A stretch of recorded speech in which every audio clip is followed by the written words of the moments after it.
నమస్తే, నేను మీ Gopi. Welcome back to our channel. ఈరోజు మనతో వచ్చరికి సీనియర్ జర్నలిస్ట్ జగదేవ్ గారు ఉన్నారు. సార్ నమస్తే. సార్ నమస్తే అండి. సార్, పవన్ కళ్యాణ్ గారి రెండో మాజీ భార్య ఎవరైతే ఉన్నారో రేణు దేశాయ్ గారు, ఆమె పవన్ కళ్యాణ్ ఫ్యాన్స్ మీద ఫైర్ అయ్యారు.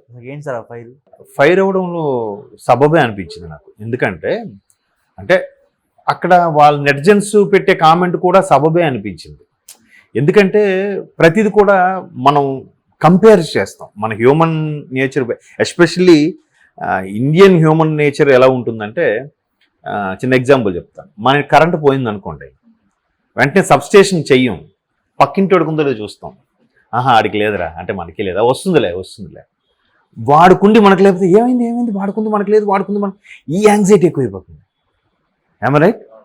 అలాగా ప్రతిదీ కూడా పోలిక, కంపారిజన్. ఇప్పుడు ఎవరైనా బాగా సేవ చేస్తుంది అనుకో, మరో మదర్ తెరీసా ఏమో అంటాం. అంటే ఒక అలవాటుగా. దట్టు పవన్ కళ్యాణ్కి చాలామంది చెప్పే విషయం నేను మళ్ళీ చెప్తున్నా, పవన్ కళ్యాణ్ గారికి ఫ్యాన్స్ కాదంట, భక్తులు ఉంటారంట, చాలామంది అంటుంటారు. సో అటువంటి నేపథ్యంలో పవన్ కళ్యాణ్ గారికి అంత ఇమేజ్ రావడానికి కారణం కూడా ఆయన హ్యుమానిటీ క్యారెక్టర్ అని ఎక్కువగా చాలామంది చెప్తారు. చాలా సందర్భాల్లో రుజువు కూడా అయ్యింది. అయితే ఇక్కడ ఒక అభిమాని ఏం చేశాడంటే, అన్నయ్య పవన్ కళ్యాణ్ లాగే మీరు కూడా మంచి ఆవిడ చేస్తున్న ఏదైతే సమస్య ఉందో దానికి కంపేర్ చేస్తే ఆ కంపారిజన్ ఆవిడ తట్టుకోలేదు. ఎందుకు తట్టుకోలేకపోయిందంటే, ఆవిడకి ఇది మొదటిసారి కాదు అటాక్ అవ్వడం, చాలాసార్లు. ఒకానొక సందర్భంలో ఆవిడ మళ్ళీ పెళ్లి చేసుకోబోతున్నారు అనే వార్తలు వస్తే ఈ ఫ్యాన్స్కి ఏం పట్టింది? ఆవిడ చేసుకోకూడదా? పవన్ కళ్యాణ్ గారు మరి ఇంకో పెళ్లి చేసుకున్నారుగా రేణు దేశాయ్ తర్వాత. ఇప్పుడు ఎవరో రష్యన్ ఆమో వేరే కంట్రీ ఆవిడ ఎవరో ఉన్నారు, మొన్న ఆవిడ ఓటు వేయడానికి కూడా వచ్చారు, చూసాం కదా. ఎందుకు విడిపోయినది వాళ్ళ వ్యక్తిగతం, 4 గోడల మధ్యన జరిగేది, అది మనకు అనవసరం. ఎవరు పర్సనల్ ఇష్యూస్ వాళ్ళకు ఉంటాయి. విడిపోయి ఇన్నేళ్ళైనా రేణు దేశాయ్ గారు కూడా ఏ రోజు పవన్ కళ్యాణ్ గారి గురించి చెడ్డగా మాట్లాడలేదు, ఎక్కడా చెడ్డగా చెప్పలేదు. అంటే ఆవిడ కూడా ఎంత మంచి క్యారెక్టర్. జనరల్గా విడిపోయిన తర్వాత ఆడు ఎంత మంచివాడైనా ఈవిడికి సరైన రీజన్ కావాలి కాబట్టి, ఆడు చేతగాడు, ఆడు నపుంసకుడు, రకరకాల రీజన్. ఇప్పుడు చాలామంది విడాకుల విషయంలో నేను విన్నది ఇది. వాడు వేస్ట్ గాడు, ఆడు నపుంసకుడు, వాడు వాళ్ళ అమ్మ నాన్న కల్పితో నాకు టార్చర్ పెట్టాడు, వాడు నాకు సరి ఇలాగ ఊరికే అంటే వీళ్ళు పాపం ఆడు అలా చేయిపోయి ఉంటాడు. ఇక్కడ కూడా ఈ అమ్మాయికి వేరే రీజన్స్ దొరక్క, లేకపోతే ఈ అమ్మాయి ఇంకోటి మీద మనసు పారేసుకోనో లేకపోతే ఇంకొకటితోనో అవసరంకో మరి ఆయన చెడ్డ చేయాలి కాబట్టి చేస్తుంది. కోర్టుల విషయంలో కోర్టుల దగ్గరికి వెళ్తే విడాకులు కావాలంటే ఏదో ఒకటి చెప్పాలిగా. అందుకే ఇలాంటి సాకులు చెప్తున్నారు. అండ్ నాకు మొన్న అయితే ఒక అమ్మాయి చాలా దారుణంగా వాడితో నేను సుఖపడట్లేదు అన్నట్టు కూడా చెప్పిందండి. అది ఎక్కడో వార్తల్లో కూడా నేను చూశాను.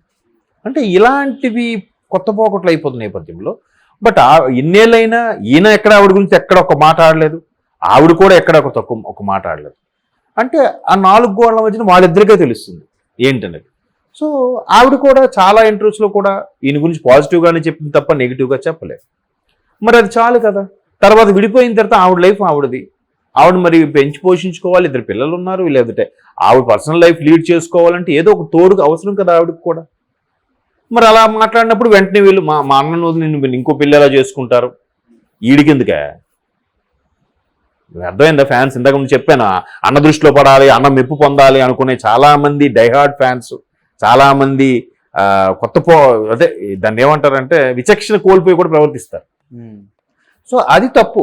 సో అలా చాలా సందర్భాలు అయినప్పుడు ఆవిడ చాలా 2-3 ఛానల్స్కి ఇచ్చిన ఇంటర్వ్యూలో కూడా ఆవిడ ఎక్కడ కనబడితే అక్కడ పవన్ కళ్యాణ్ నినాదాలు చేయడం, అక్కడ వదినాన్ని గట్టిగా అరవడం, ఇవన్నీ విడిపోయిన తర్వాత కూడా అలాంటి నినాదాలు చేస్తే ఎవరికి ఇబ్బందిగా ఉంటుంది, అవునా కదా? అందుకు ఆవిడ ఇంకో పెళ్లి చేసుకుంటానంటే అప్పుడు కూడా ఆవిడ ఇలాగే ఖండించింది, ఫైర్ అయింది. ఇప్పుడు ఆయన మట్టుకు ఆయన ఉన్నాడు, ఆయన ఏం డిస్టర్బ్ చేయట్లేదు, ఆయన ఏం పీక్కు తినట్లేదు, నాకు నెలకి ఎంత డబ్బు కావాలనేమో అడగట్లేదు. మరి ఈవిడ లైఫ్ చూసుకుంటే వీళ్ళకేం పట్టింది ఫ్యాన్స్కి? అది మరీ వ్యక్తిగతంలోకి వెళ్ళిపోకూడదు కదా. ఫ్యాన్స్గా ఉండండి, ప్రేమించండి, ఇష్టపడండి, ఆవిడ కష్టం రాకుండా నిలబడండి. నిజంగా పవన్ కళ్యాణ్ గారు రెండో భారీగా ఒక ట్రీట్ చేసేయాలనుకుంటే, లేదా పవన్ కళ్యాణ్ గారికి ఇంతకుముందు భారీగా ఆవిడ ట్రీట్ చేస్తే ఆవిడ కష్టం వచ్చినప్పుడు మీరు నిలబడండి. అది గొప్ప విషయం. తిరిగి ఆవిడ ఇబ్బంది పడేలాగా బిహేవ్ చేయడం అనేది కరెక్ట్ కాదు. ఆయన ఏం చెప్పాడా ఆవిడని ఏడిపించండి అని? లేదు కదా. ఆయన నాన్న ఉంటున్నాడు. ఆయన ఇప్పుడు కూడా ఎక్కడ ఆయన కూడా ఆవిడ పేరు ప్రస్తావన కూడా ఎక్కడ తీసుకురాలేదు, అవునా కదా? ఇంకా కాకపోతే వాళ్ళు పుట్టిన పిల్లల విషయంలో ఈ మధ్యకాలంలో చాలా దగ్గరలో వాళ్ళు కనబడినప్పుడు ఆ పవన్ కళ్యాణ్ గారు తండ్రిగా బాధ్యత నిర్వర్తిస్తున్నారు అని చెప్పారు. అది ఓకే, వెల్ అండ్ గుడ్. మరి ఈయన ఇంకో చేసుకున్నప్పుడు ఆవిడ ఇంకో చేసుకోకూడదు. అలాగే ఈరోజు ఆవిడ సొసైటీకి ఏదో సేవ చేస్తుంటారు, పవన్ కళ్యాణ్ గారు చేస్తారు అన్నది ఈ గతంలో జరిగినవన్నీ కూడా ఆవిడకి ఇరిటేట్ తెప్పించినట్టున్నాయి. అందుకు ఆవిడ అలాగా బరస్ట్ అయ్యి అంటారని నా అభిప్రాయం. అంటే 3,500 కోసం ఒక ఫోన్పే స్కానర్ పెట్టి అందరు నాకు డబ్బులు అని ఒక ట్విట్టర్ ముఖ్యంగా అట్లా పోస్ట్ చేశారంట. అది దాన్ని ఎలా చూడొచ్చు మీరు? తప్పేముంది? పెట్టారు ఆవిడ దేనికోసం? ఒక సొసైటీ సేవ కోసం, లేదా ఇంకేదో ఇప్పుడు ఏదైతే న్యూస్లో చూస్తున్నామో దానికోసం పెట్టారు. ఒక చెట్ల కోసమో, లేదంటే అనాథాశ్రమం కోసమో, అడవుల కోసమో, ఆ ప్రకృతి ప్రేమికులుగానో ఏదో ఒకటి పెట్టారు. ఆవిడ పెట్టుకున్నారు. అది నచ్చినోడు ఒక స్కాన్ చేసి కొడతాడు, లేకపోతే లేదు. ఇప్పుడు చాలామంది అంటే నెటిజన్స్ ఏమంటున్నారంటే మీకు డబ్బులు లేకపోతే పవన్ కళ్యాణ్ గారు మిమ్మల్ని సరిగ్గా చూసుకోవట్లేదా? ఇంకెందుకు చూసుకుంటాడండి? ఆ నెటిజన్ క్వశ్చనే రాంగ్. అదే చెప్తున్నాను కదా, ఏదో కాంట్రవర్సీ క్వశ్చన్ వేసేసి నలుగురు దృష్టిలో పడిపోవాలి, మనకి ఎక్కువ వ్యూస్ వచ్చేయాలి, మనకి ఎక్కువ మంది లైక్ కొట్టేయాలనే తలంపు ముందు మార్చుకోవాలి. వాళ్ళ మీద డిపెండ్ అయి బతుకుతున్నాం మనం. వాళ్ళని కాంట్రవర్సీలోకి రాగుతారు ఎందుకు? పవన్ కళ్యాణ్ ఎందుకు చూస్తాడు చెప్పండి? విడిపోయిన తర్వాత ఎందుకు చూస్తాడు? పిల్లల బాధ్యత అయితే చూస్తాడు. ఆవిడ ఎందుకు చూస్తాడు? ఆవిడ పర్సనల్గా ఆవిడ ఇది చేసుకుంటుంది కదా. ఆవిడేదో రీసెంట్గా ఏదో రవితేజ గారి సినిమాలో కూడా చేశారు. అక్కడ కూడా ఎవరు తప్పుగా మాట్లాడలేదు, యూనిట్ సభ్యులు ఎవరు కూడా. ఆవిడ కూడా అక్కడ కూడా మళ్ళీ దాన్ని ఆవిడ్ని పవన్ కళ్యాణ్ పేరు ఎత్తేనే వ్యూస్ ఎక్కువ వస్తాయి. థంబ్నెయిల్స్ ఎలా పెట్టారో తెలుసా? ఈ ఆడియో ఫంక్షన్లో పవన్ కళ్యాణ్ గురించి చాలా గొప్పగా చెప్పింది. ఇంకోటి పెడతాడు, అసలు పవన్ కళ్యాణ్ ఎవడో తెలియదు అని చెప్పింది అన్నట్టు. తీరా చూస్తే అసలు ఆవిడ సందర్భమే లేదు, సినిమా గురించి మాట్లాడింది ఆవిడ. ఆ తర్వాత మరాఠా సినిమా ఏదో డైరెక్ట్ చేశారట ఆవిడ. ఆ డైరెక్ట్ చేసిన సినిమా డైరెక్ట్ చేసి ఆడియో ఫంక్షన్కి పవన్ కళ్యాణ్ గారిని ఇన్వైట్ చేసింది ఆవిడ. ఏమీ చేయలేదు, ఏమీ లేదు, ఊరికే అలా అంటే వాళ్ళు వీడియో చూస్తారని. ఇట్లాంటివన్నీ క్వశ్చన్స్ అన్నీ కూడా మరి కొంత ఇబ్బంది కలిగించే ఇలాగ అనిపిస్తున్నాయి. థంబ్నెయిల్స్ కూడా చాలా ఇబ్బందిగా అనిపిస్తున్నాయి. కొన్నాళ్ళకి ఏమవుతుంది అన్నప్పుడు, అలాంటి థంబ్నెయిల్స్ పెట్టినప్పుడు ఎవడైతే అత్యుత్సాహంతో నెట్జన్ అలా పెడుతున్నాడో రేపు పొద్దున వాడి ఛానల్ రెప్యుటేషన్ పడిపోతుంది కదా. వీడు ఏం ఉండదురా, జస్ట్ అలా పెడతాడు కానీ లోపల మ్యాటర్ ఏమి ఉండదురా అనే క్లారిటీ వచ్చి ఫస్ట్ 2-3 వీడియోలకు వస్తాయి ఫుల్గా వ్యూస్. దాని ప్రకారం ఫోర్త్ 1, 5th 1 లేదా 10 వీడియోలకు వచ్చిన 11వ వీడియో నుంచి రెప్యుటేషన్ పడిపోతుంది లేదా. ఇదే ఛానల్ కింద చూస్తాడు, ఓకే వీడు ఏమి ఉండదులే సొల్లు అంతే.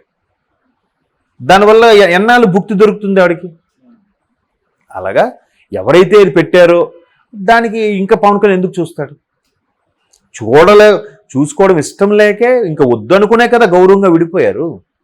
పవన్ కళ్యాణ్ చూడట్లేదు, ఇవ్వట్లేదు, పవన్ కళ్యాణ్ ఎందుకు ఇస్తాడబ్బా అంటే ఏదో చెప్తున్నాను కదా, కనీసం కామన్ సెన్స్ కూడా లేనివాడు పెట్టే క్వశ్చన్ అది. కాబట్టి ఇట్లాంటి క్వశ్చన్స్, ఇట్లాంటి కామెంట్స్ చూసి ఆవిడ బరస్ట్ అవడంలో తప్పు లేదని నాకు అనిపించింది.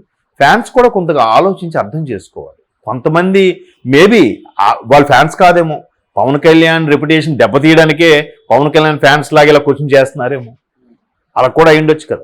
సో ఆ యాంగిల్ కూడా ఉండుండొచ్చు. నేను అనుకోవడం పవన్ కళ్యాణ్ బద్నాం చేయడానికి పుట్టే వాళ్ళు కూడా కొంతమంది ఉంటారు.